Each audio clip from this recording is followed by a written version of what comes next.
This isn't your average business podcast, and he's not your average host. This is the James Altucher Show. Okay, we're going to get to insane stories of Wall Street in a second, but as long as we got Omid and Dan here. And Omid, can you describe what you did on crypto for Citigroup? You just recently left that position. Are you allowed to describe your top secret work for them?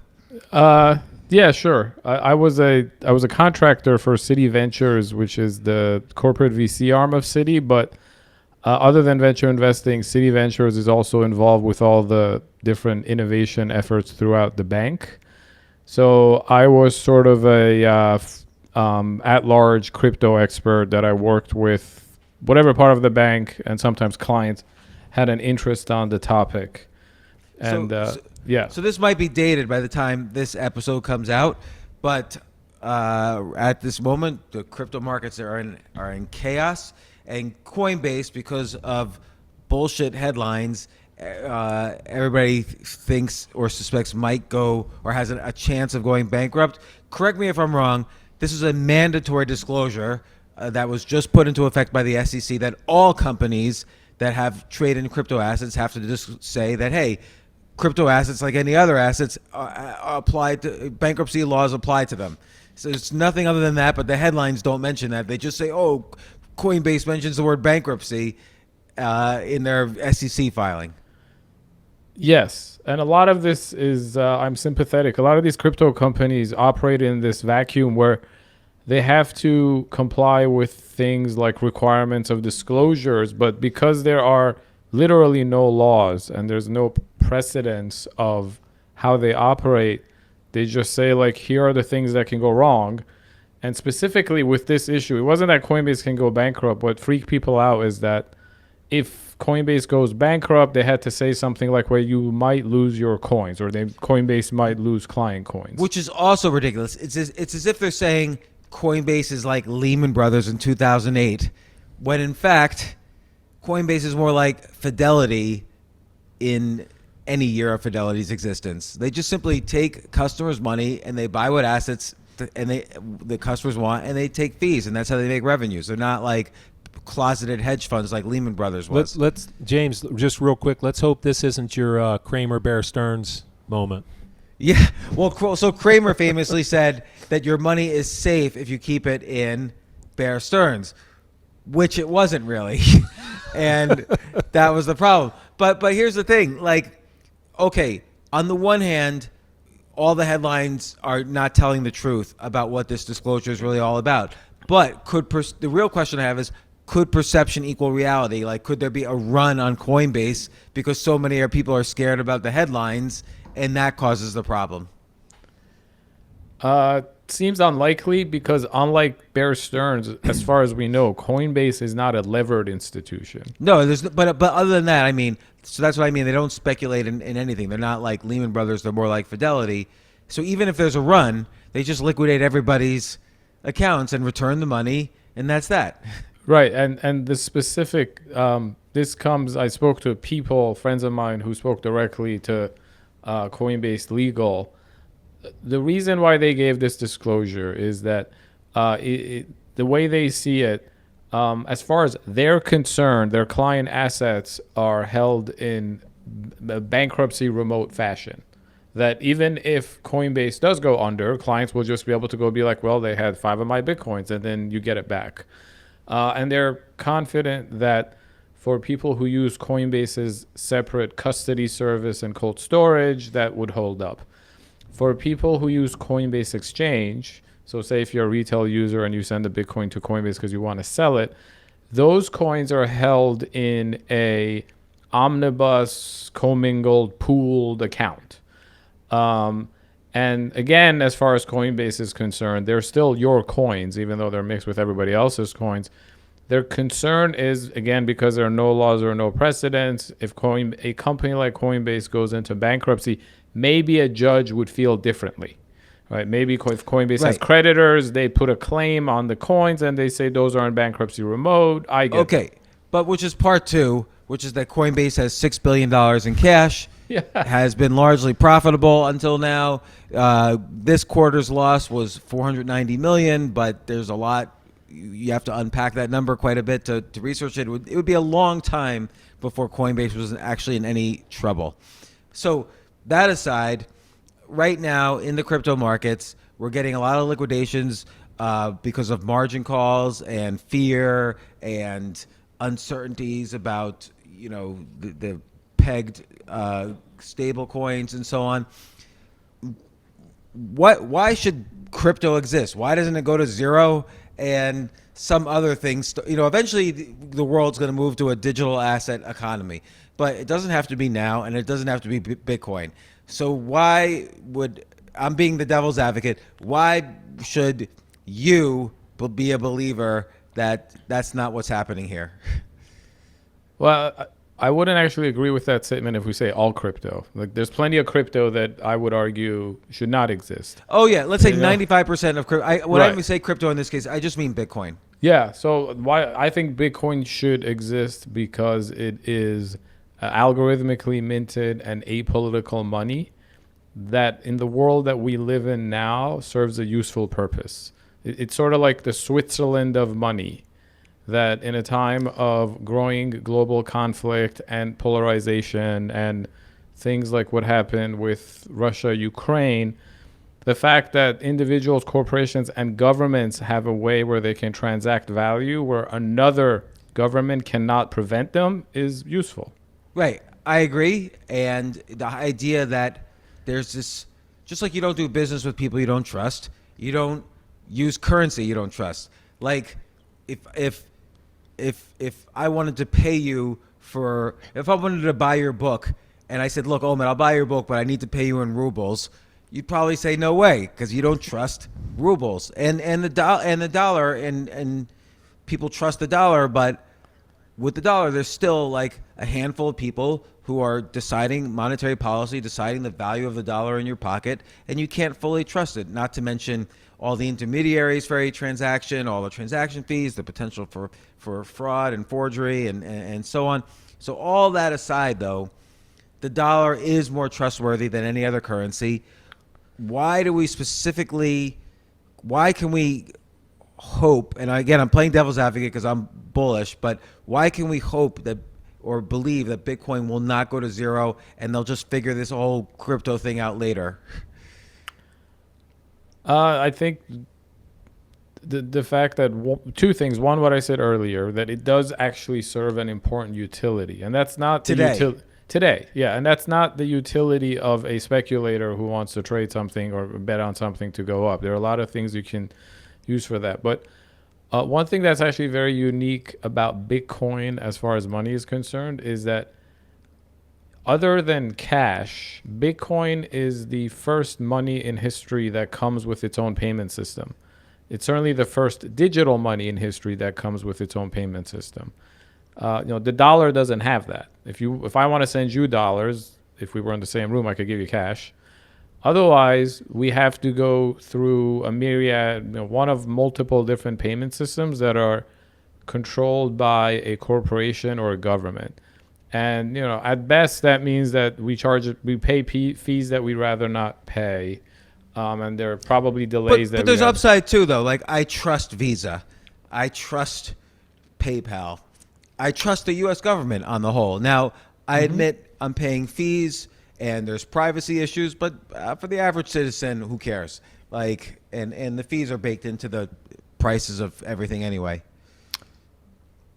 So that last point is interesting. I actually feel like a lot of merchants would disagree with you that it's okay. I mean, they trust Visa and whoever too, but if they got 5% gross margins and paying 2% on a credit card swipe, they would rather find someone that they could trust that could be a lot cheaper. But for simple transactions, there's fees on Bitcoin too. Yes. Although with the additional infrastructure being built out, like the Lightning Network, layer 2, that will be insignificant. It'll certainly, on a long enough timeline for small transactions, I'm confident blockchain payments will be, you're paying a couple of basis points, a lot less than what traditional payment intermediaries charge. And to be clear, I'm not saying that like Bitcoin is going to replace the dollar. that people are going to start buying coffee or paying rent with Bitcoin. What I'm saying is with Bitcoin specifically, the fact that there is sort of a global universal backup plan, that in case your existing method of saving and paying doesn't work, which a lot of times the focus is like, oh, if there's censorship, like what happened to the Canadian truckers, or the U.S. confiscated Afghanistan's central bank reserves. But I would point out, because when you make that argument, people say, well, I live in America, I live in Germany, that's not something I worry about. That is a luxury of the first world. And for billions of people on this planet, they really do not have some kind of a trustworthy way to make savings and transactions in the same way that you do with Visa. Well, look at like right now. I mean, we've sent hundreds of millions of dollars of Bitcoin to Ukraine, which we would not have been able to do otherwise. Or look at, in terms of trust, look at Argentina a couple decades ago, just reached into everyone's bank account, took half the money and said, we'll pay you back like in 6 years. Good luck. and that doesn't, we could say right now, oh, that will never happen in the U.S., but those are famous last words.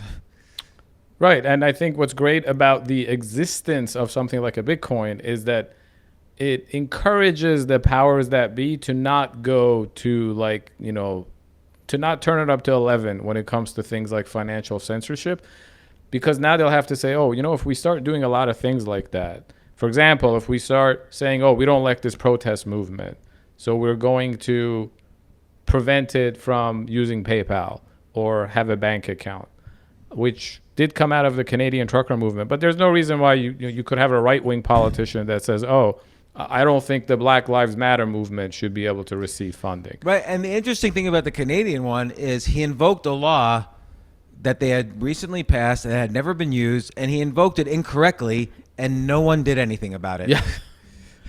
It was like he broke the law, and it was very overt. How Trudeau broke the law. Sorry, Dan, that we're going into this. No, that's fine. Yeah, because this is on everyone's mind, all this stuff.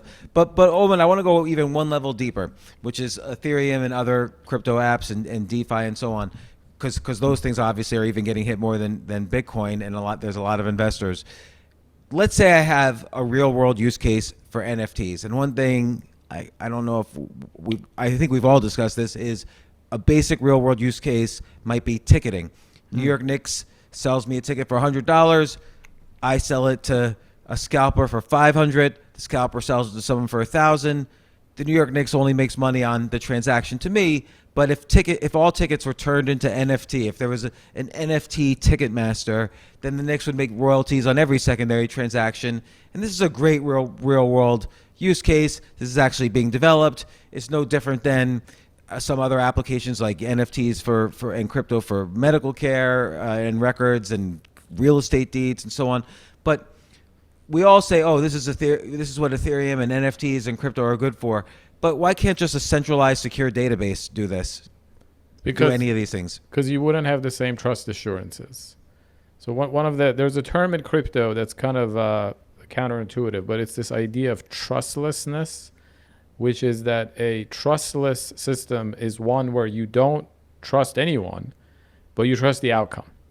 So if you have your NFT on a blockchain like Ethereum, you don't trust whoever sent it to you. You don't trust the Ethereum miners. You don't trust Vitalik Buterin.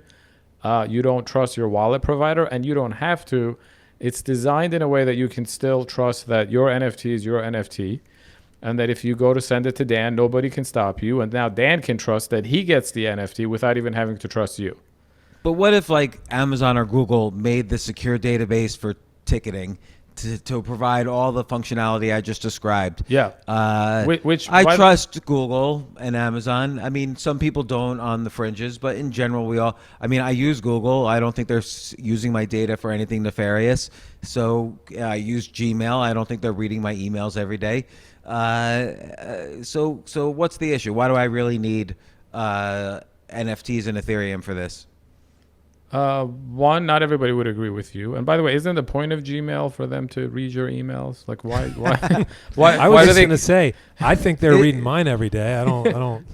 It's true. I do get a high degree of erectile dysfunction ads whenever I send emails to my wife. But oh yeah, I don't know if it was some beta program or whatever, but for a while, on the first of every month, I was getting an email from Google. I don't get it anymore. I was getting an email from Google that said, "Oh, James, we thought you might like to see where you've been this month." And every day, it was me. They would show my path. Was me staying in my apartment all day and then walking 300 feet to the comedy club across the street, staying a half hour there, and then walking 300 feet back. Like I was the laziest person in the world according to Google. And that was a little weird that they knew every step I took. But I didn't mind that much. It was just unusual. So, but you know, that aside, I do trust Google to keep track of tickets. But you know, Google's a great example because I use them in my book to talk about how, like, one of the core concepts in it is what I call the curse of history, which is the more you trust someone or something, the more likely they become to take advantage of it. You know, in a moment, maybe we'll talk about someone like Bernie Madoff is the perfect example of that, right? Like a lot of people trusted him to manage their money. They wouldn't have trusted you, me, and Dan nearly as much, which would have made it a lot harder for us to pull off a Ponzi scheme. And the amazing thing about Google is if you go and read the original paper that was published by Page and Brin, where they proposed their PageRank algorithm and talk about how they can improve search, there is an entire section on how advertising is a bad business model for a search engine company. It's the first appendix, and it's something like advertising and its mixed motives for search. And they even cite an example that they say, oh, today if you go and search Google for a cell phone, what you get is the first thing that comes up is something about people talking on their cell phones and driving being dangerous and could lead to accidents. If advertising were the business model, then what you would probably get is an ad for a cell phone, and that would diminish the quality of the search. The irony of that is that today Google is the world's biggest advertising company, and if you search for smartphone, probably the first thing that comes up is an ad for the Pixel phones that they sell. So it's a perfect example of like all these people trusted Google, and now you know, I think there's a reason why their motto is no longer "don't be evil," because a lot of people would say, well, that's richly ironic considering they exist to monetize people's information. Yeah, no, their motto now is "do the right thing," right? Or something like that. I don't even know, but you know, the funny thing about, like, if you trust Google with something like your NFT, and your NFT becomes increasingly valuable, or your portfolio of NFTs, because the world you describe comes true, right? Tickets are NFTs, and maybe or tickets track secondary sales and provide royalties. So, and they're guaranteed to give me access to the stadium. Because when you buy a ticket from a scalper, you might not be guaranteed to have access. They might not be real tickets. They could be forged. Right. But if you're using a secure database in the center somehow that does all the same functionality, why wouldn't I just use that? Why do I really need this extra layer of Ethereum and whatever? So what happens if it's a ticket for an event for some kind of a speaker or comedian that Google doesn't approve of? Right. Well, presumably right now. Well, okay, you're right, because YouTube has certainly banned people, right? So if, like, you know, take someone that they've banned. I don't want to name any names specifically. They could ban anybody, and maybe that person is blocked off from, you know, selling tickets to their events, is what you're saying. Whereas the NFT Ticketmaster can't do that, and it's already happening in today's world. Well, what's good with the NFT is that nobody can disagree with the fact that you own it and whatever the chain of provenance is, that like you got it from a comedy club and then you turn around and send it to Dan. That is trustless information that becomes universally available. And you know, even if the issuer goes bankrupt, because the other problem you have is when you're like, well, what if Google manages everything in a secure database? Well, now Google's sort of a custodian of a pseudo-financial asset that could grow to be billions and billions of dollars worth of money. And then if Google fails, like, all of that goes away, because who's managing the secure database? Nobody. So it comes down to a question of resilience that, like, yeah, as long as everything goes well having Google issue the NFT or manage the NFT is fine. It's actually better because it would be much better UI UX than how NFTs on Ethereum work, but you just do not have the same kinds of assurances that you would want. Okay, I buy into all that. So 2 questions then.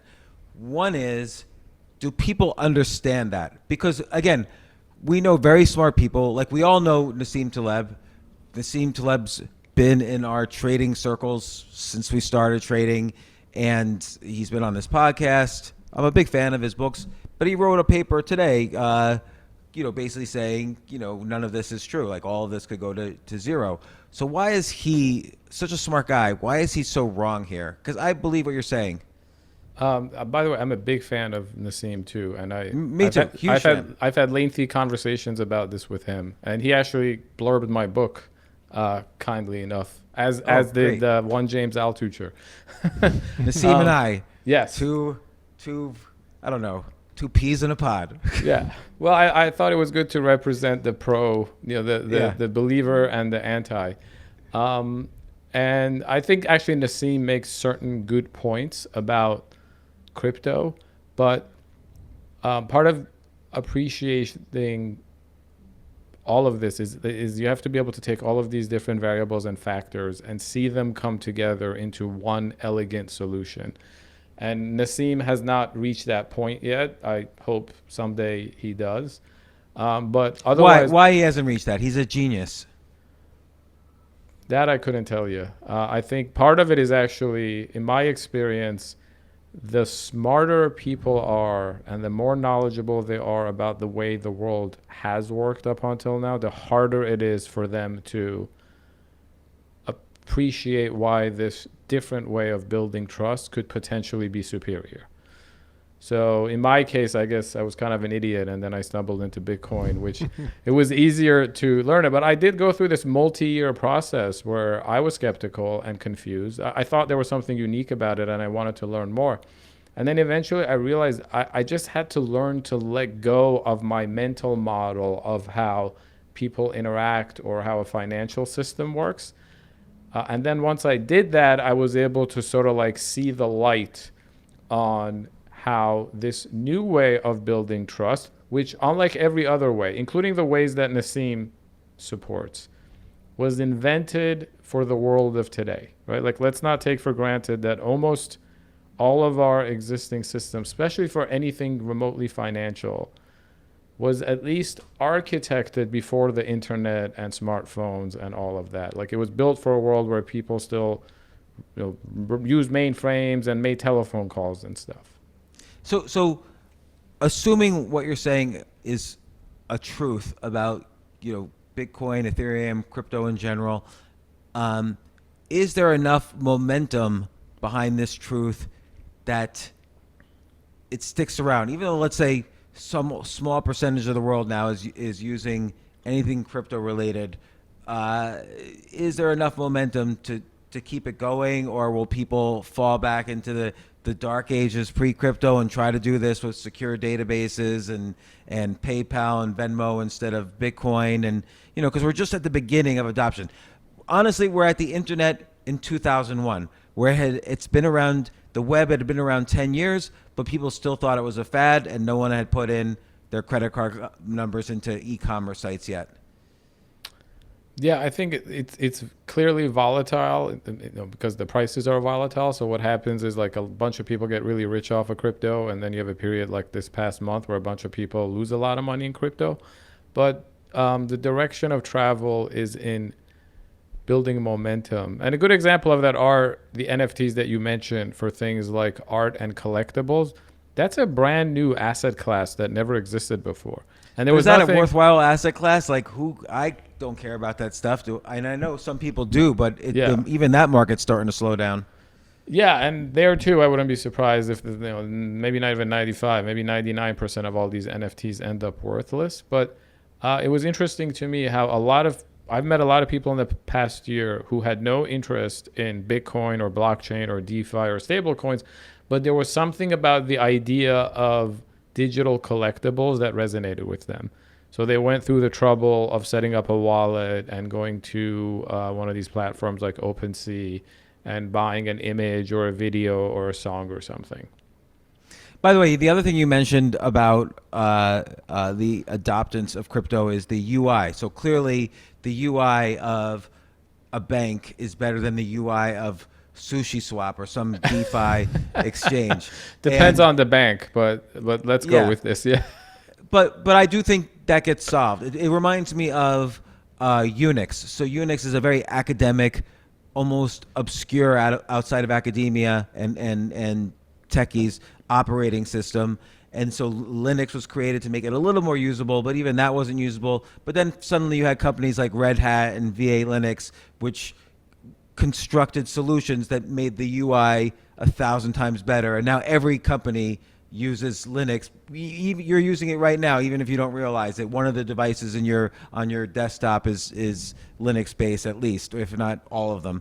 And so so I think the same thing will happen. Like, people will start making a bunch of tools to make access to, it's hard for me to, Dan here on the call, he buys all my crypto for me. It's hard for me to figure out like wallets and exchanges. And we just buy what Omid tells us to buy.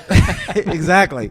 So it's hard to figure out like all the complexity on these things because the UI is so awful. But I kind of assume things will get better. And the final thing I want to state is a network is, there's Metcalfe's law, where a network is the value of a network is an exponential factor on top of the number of users. So the more users of crypto there are, the more valuable crypto is and the more likely it is to stay. But in a period like this, where the number of people fleeing crypto just because of out of fear right now is declining, that also makes the decline in value exponential. Yeah. Could that death spiral down? It could. And for specific projects and protocols, that could very well mean the end of them. I would guess like Bitcoin and Ethereum have passed the point where they're at that level of existential risk. Yeah. But actually, can I ask you a question, James, since you have a computer science background and you brought up Linux? Do I understand correctly that most of the internet's core infrastructure runs on Unix or Linux? Absolutely. And that's free open source software that anybody can use, nobody owns, and is managed by a nonprofit foundation. Is that right? That's correct for Linux. Yeah. Okay. So why doesn't the internet just run on Microsoft or Google instead? All right, that's a good point. I guess because, well, first off, the internet was not popular until Tim Berners-Lee made the first web browser and web server, and that was built on top of Unix and Linux. So that could answer your question right there. But even so, at the same time, there was already AOL and CompuServe providing kind of online services, and those never had as big acceptance as the web. I would argue, though, the web and the web browser wasn't even necessarily, the original web browser wasn't necessarily a better interface than AOL's interface. So yeah, you make a point that perhaps people wanted something that was more democratic, more populist. And so the thing is, economic policy is democratic in a crypto environment, in a Bitcoin environment, as opposed to economic policy in the U.S. now. 99.999% of us have no say in economic policy, whereas in a Bitcoin environment, either everyone does or nobody does. Yeah, and even simpler than that. The reason why I was asking that question is, like, I think of everything from a resilience point of view. And if a third of the internet ran on some closed source Microsoft software, then the internet wouldn't be resilient for a couple of reasons. One, at any point in time, Microsoft could say, hey, this is really popular. We're going to start charging for it. It was free up until now, but it's going to be like however they would charge for it. Two, because it's closed source, only people at Microsoft know how it works, which means that if there are certain flaws in it, you don't have necessarily the best and brightest looking out for it, which means that someday something catastrophic could happen. This goes back to the point about, like, why do you want a core infrastructure like Ethereum? It's totally transparent and it's totally open source and nobody owns it. So one, you have like 1 million people looking at it, right? You have all the world's best and brightest can go in there and opine on like, oh, I think the software, the code, the algorithm, whatever is vulnerable. And this happens. And then it gets patched up. And then the other thing is like Ethereum itself is not one day going to be like, oh, you guys really like what we're doing with NFT, so we're going to charge $1,000 per transaction. Because it's decentralized, these existential threats are significantly diminished. Yeah, that's a good point, because let's just take the Google example. When Google's algorithm changes, it significantly hurts thousands or even millions of businesses while benefiting thousands of millions of others. And it's unpredictable and it's not transparent. So there's no way to prepare for it. So, okay. Thank you for that part of the conversation.